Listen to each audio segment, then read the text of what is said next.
truly is Police Major Neil Christopher Gaspar. So hindi na rin po bago sa akin ang bayan ng Rosario sapagkat I've been Chief of Police in several stations. In a matter of fact, I was the Chief Intelligence before Batangas Province, so hindi na rin bago po. Nevertheless, the plans and program of the national headquarters down to our regional, of course, kay Sir po, Brigadier General Paul Kenneth Lucas, yun po ang aming ama ng rehiyong ito. So definitely sa lahat ng kanyang agenda at ng mga gustong may patupad sa larangan ng peace and order ay among tutugunan, particularly sa shooting incident, sa theft, sa rape cases, physical injuries, and motor napping, ay lagi po namin katuwang dyan ang aming community, of course, sa mga tropa.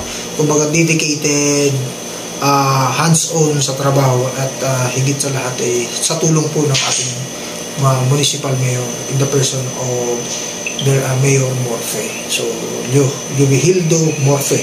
So, yun po ang aming katuwang diyan. So, of course, strong partnership with all other stakeholders to include the barangay captains of the 48 barangay here in municipality of Rosario.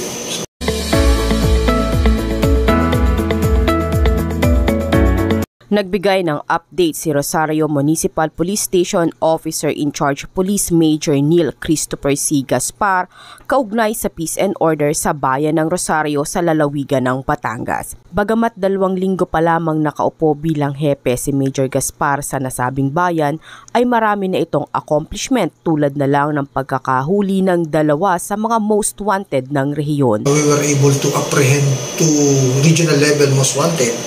Hindi ko na po babanggitan ng pangalan for the sake of privacy naman po. So, we have accomplished 2 regional level most wanted for the crime of rape and murder. So, to include acts of illicit business and several, if I'm not mistaken, we have already accomplished 5 other wanted persons. So, pertaining to drugs, we were able to consistently accomplish naman dun sa drugs. Ayon kay Major Gaspar, ibibigay niya ang kanyang buong kakayahan upang mapanatili ang peace and order sa bayan ng Rosario. Since I'm intel officer person na operatiba talaga, so I've been focusing dun sa mga natitira ng mga wanted na naiwan sa amin dito sa bayan ng Rosario. Yun po ang aking pinagpupukusan sa ngayon.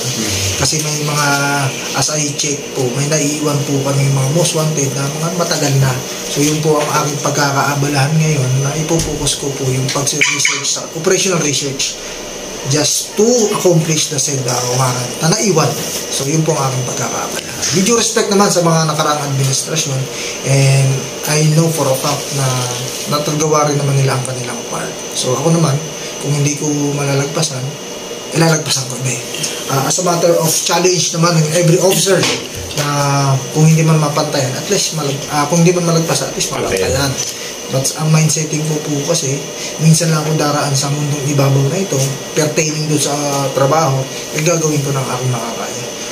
Just to leave the legacy na magkaroon ng peace and order sa bayan ito.